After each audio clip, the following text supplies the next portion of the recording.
Selamat datang di Virtual Spoiler. Jangan lupa like, komen, subscribe, dan follow. Chapter 669. Tingkat ke-9. Aku sudah cukup bermain. Menghina ketua sekteku, menghina dewi pujaanku.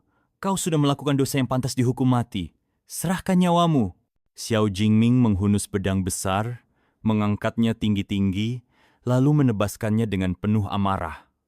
Kebenciannya terhadap Yung Xiao telah mencapai puncaknya. Kau yakin bisa membunuhku?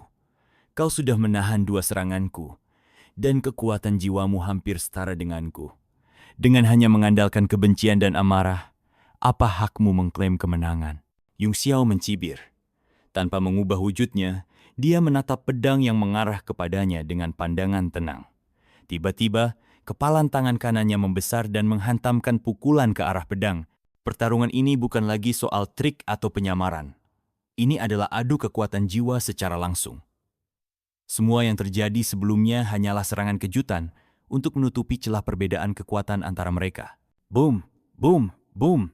Benturan keras mengguncang ruang di sekitar mereka. Keduanya terdorong mundur tanpa sadar akibat tabrakan dahsyat itu. Wajah Xiao Jingming menjadi semakin muram, nyaris seperti hendak meneteskan air. Dalam benturan barusan, dia sadar bahwa mereka berdua berada di tingkat yang sama. Padahal sebelumnya dia punya keunggulan mutlak. Tapi setelah 2 kali kehilangan fokus dan lawan memanfaatkan momen itu, posisinya kini jadi seimbang. Jangan terlalu senang dulu. Jangan lupa tidak ada batas waktu di tempat ini. Artinya, kita harus menentukan siapa pemenangnya. Xiao Jingming berbicara dingin. Kekuatan jiwamu sepertinya baru mencapai awal dari peringkat ke-8. Bukan, tapi aku berbeda. Aku sudah berada di tahap pertengahan tingkat 8.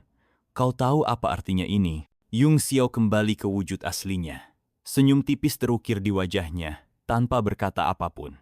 Tatapan Xiao Jingming makin panas. Entah mengapa, wajah Yung Xiao itu membuatnya marah setengah mati. Ia ingin menginjak-injaknya dan menghancurkannya sampai tak bersisa. Ia nyaris meraung.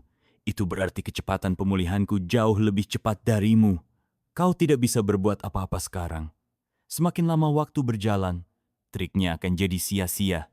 Tunggu saja, aku pasti akan menghancurkanmu. Oh, begitu ya? Kamu yakin? Jawab Yung Xiao sambil tersenyum. Dengan satu tangan, ia membentuk segel mantra. Aliran kekuatan jiwa perlahan keluar dari tubuhnya, mulai membentuk sosok. Naga iblis. Teknik macam apa ini? Pixiu? Xiao Jingming terkejut.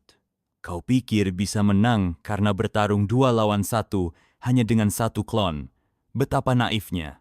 Klon itu pasti menyerap sebagian dari kekuatanmu. Dan kamu jelas telah menghabiskan banyak energi untuk menggunakan teknik seperti ini. Sekarang kalian berdua bekerja sama. Kalian tetap saja belum tentu bisa mengalahkanku. Begitukah? Yung Xiao tersenyum tipis. Kalau begitu, lihat saja sendiri hasilnya. Naga iblis menyeringai dingin dan langsung terbang menyerang. Meskipun dia belum sepenuhnya terbiasa dengan bentuk manusianya, bergerak bebas seperti ini jauh lebih baik daripada terus berdiam di dalam jiwa Yung Xiao sepanjang waktu. Peringkat 7 Suan nih? Mata Xiao Jingming menyipit. Ia mencibir. Jadi begitu. Ternyata kamu hanya bisa mempertahankan klon peringkat 7. Itu bahkan lebih lemah. Dari sebelumnya, dia mengayunkan pukulan ke arah naga iblis. Dan kekuatan besar dari serangan itu langsung membuat naga iblis terpental. Arg! Suara geram naga iblis menggema. Dia langsung berubah ke wujud aslinya dan menyerang balik dengan marah. Pada saat yang sama, Yung Xiao juga bergerak. Dia tidak menggunakan teknik rumit, melainkan hanya melayangkan pukulan lurus ke udara. Tinju Fajra sederhana itu berubah menjadi bayangan tinju besar. Seolah-olah gunung kecil sedang meluncur dari langit. Tidak ada gunanya, teriak Xiao Jingming. Kekuatan jiwa kalian setara. Sekeras apapun pukulanmu, hasilnya tetap saja imbang. Dia berubah menjadi bayangan telapak tangan besar dan menamparkan serangannya ke udara. Tepat saat bayangan tinju Yung Xiao dan naga iblis datang bersamaan. Boom! Tabrakan dahsyat terjadi antara bayangan tinju dan telapak tangan. Keduanya tampak seimbang. Namun, Naga iblis tiba-tiba membesar 10 kali lipat dan meraung saat menghantam bayangan telapak tangan dari arah samping. Apa? Xiao Jingming benar-benar terkejut. Saat kekuatan tinju itu menghantamnya, dia bisa merasakan bahwa kekuatan Yung Xiao tidak banyak berkurang seperti yang ia duga sebelumnya. Bagaimana bisa? Kamu memisahkan klon peringkat 7, tapi kekuatanmu tetap utuh. Dia meraung penuh ketidakterimaan. Tubuh besar naga iblis menghantam langsung bayangan telapak tangan itu, menyebabkan ketidakseimbangan dalam kekuatan spiritualnya. Bayangan telapak tangan besar itu pun hancur di udara, dan Xiao Jingming terpental ke belakang. Tinju besar Yung Xiao kini sepenuhnya mendominasi, terus melaju tanpa henti. Boom, boom, boom. Tinju besar itu menghantam tubuh Xiao Jingming dan meledak menjadi cahaya yang menyilaukan, menelannya sepenuhnya. Di luar menara teknik, kerumunan masih menunggu dengan cemas. Namun, tak seorang pun memiliki harapan pada Yung Xiao, kecuali orang-orang dari perusahaan dagang Tianyuan. Mereka yang bertaruh pada Xiao Jingming sudah mulai menghitung keuntungan mereka, dan wajah mereka dipenuhi ekspresi gembira. Cui Bo mengerutkan kening. Kalau memang ada perbedaan kekuatan yang besar, seharusnya kita bisa melihat hasilnya sejak tadi. Kenapa belum ada yang keluar? Xiang Zi juga menunjukkan ekspresi bingung. Ia bergumam pelan aneh. Dengan kekuatan Xiao Jingming, dia seharusnya bisa membunuh Yung Xiao dalam sekejap. Bagaimana mungkin mereka bertarung selama ini? Jangan-jangan mereka berdamai di dalam sana. Kalian semua meremehkan Li Yung Xiao. Tang Jie mendengus dingin. Kalau dia tidak punya kemampuan, aku tidak akan bertaruh sebanyak itu padanya. Meski kekuatan Li Yung Xiao memang luar biasa, ucap Shui Luoyan sambil tersenyum tipis. Apa Tuan Muda Tang Jie benar-benar yakin dia bisa mengalahkan Xiao Jingming? Tang Jie bahkan tidak menoleh.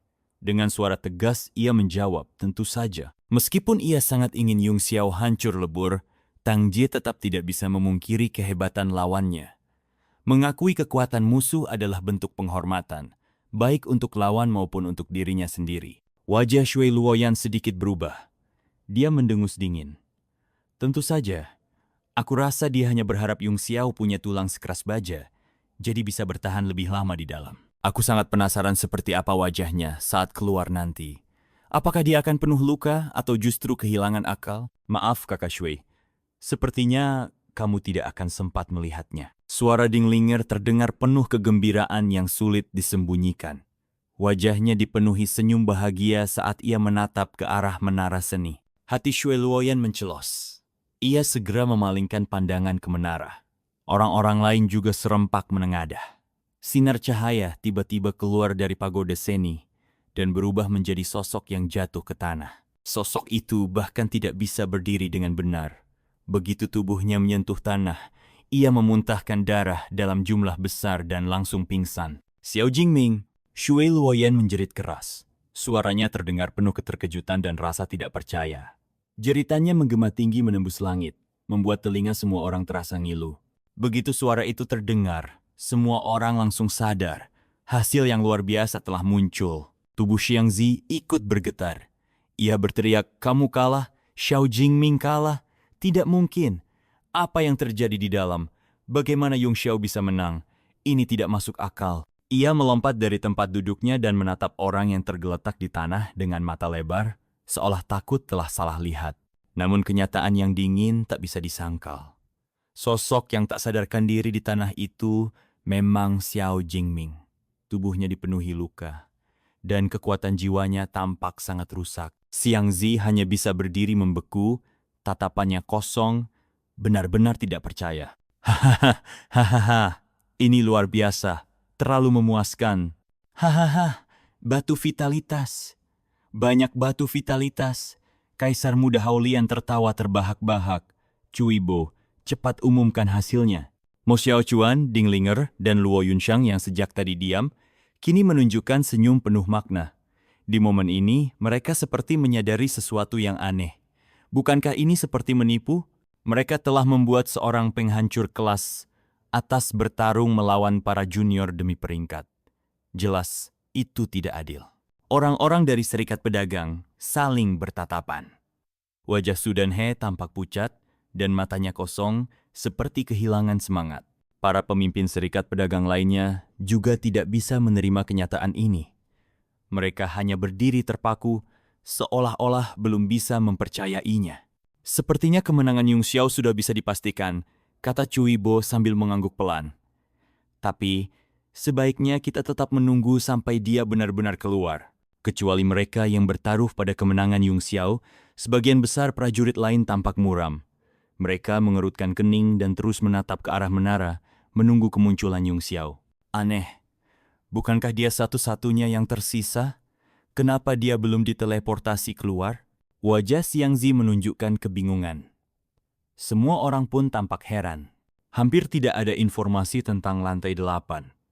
Teknik yang bisa mencapai level itu sangat langka, dan catatan mengenai apa yang terjadi di dalamnya pun nyaris tidak ada. Aku tidak bisa duduk di sini terus menunggunya. Aku tidak punya waktu untuk hal ini. Aku pergi dulu. Wajah Su Danhe tampak suram saat dia berbalik dan pergi bersama rombongannya. Cui Bo menatapnya dingin dan mencibir. Tetua Su, tunggu dulu. Menara seni belum disegel. Lupakan saja. Kalian saja yang menyegelnya. Su Danhe bahkan tidak menoleh dan terus berjalan menjauh. Kerumunan segera membuka jalan lebar untuknya. Tidak ada satupun yang berani menyentuh atau menghalangi wanita tua itu. Semua orang mundur sejauh mungkin. Situasi Empyrean One Pavilion kali ini benar-benar buruk. Mereka memang berhasil meraih 3 poin di kompetisi keterampilan tingkat ke-7, tapi mereka bahkan belum bertarung dalam kompetisi bela diri dan sudah kalah. Liang Yui mengikuti di belakang Su Danhe dengan wajah tegang, merasakan tekanan berat yang menindihnya. Sebelum pergi, dia sempat menoleh dan menatap Yung Xiao yang masih berada di dalam menara. Tatapannya terlihat rumit. Tapi ketika dia kembali memalingkan muka, matanya bersinar dengan tekad kuat. Apa yang dilakukan Empyrean One Pavilion kali ini? Kenapa mereka malah mengirim wanita tua seperti itu ke sini? Benar-benar bodoh. Orang yang berbicara tidak lain adalah Mo Xiaochuan, dan sorot matanya tampak tajam. Orang-orang dari serikat pedagang hanya saling pandang. Meskipun dalam hati mereka setuju dengan ucapan Mo Xiaochuan, tidak ada yang berani mengatakannya secara terbuka. Bagi yang tidak punya kekuatan, membuka mulut bisa berarti kematian. Sedangkan yang punya kekuatan, mereka membawa nama dan jabatan penting. Jadi tetap harus berhati-hati. Zhang Chongchai tertawa ketika melihat orang-orang dari Empyrean One Pavilion pergi. Kata-kata orang ini masuk akal. Berani bicara apa adanya, itu hebat. Tentu saja, Mo Xiaochuan menangkupkan tangan dari kejauhan. Percakapan antara keduanya membuat semua orang terdiam. Cui Yuan menatap menara mantra dengan serius dan bertanya, dia satu-satunya yang tersisa. Apakah masih ada ujian? Apakah lantai 9 akan terbuka? Semua orang terkejut mendengarnya. Cui Bo berkata, itu tidak mungkin. Tidak pernah ada yang berhasil membuka lantai 9. Jangan-jangan dia terlalu kaget sampai tidak bisa berpikir jernih. Apalagi menebak hal lain. Ekspresi Shui Luoyan tampak sangat buruk. Dia menatap tajam ke arah Xiao Jingming yang tidak sadarkan diri, dan matanya dipenuhi dengan kemarahan. Beberapa orang kuat langsung bergegas menyelamatkan Xiao Jingming. Jika terjadi sesuatu pada tuan muda itu, mereka tidak akan mampu menanggung akibatnya. Terima kasih sudah mendengarkan Virtual Spoiler. Sampai jumpa di pembahasan berikutnya.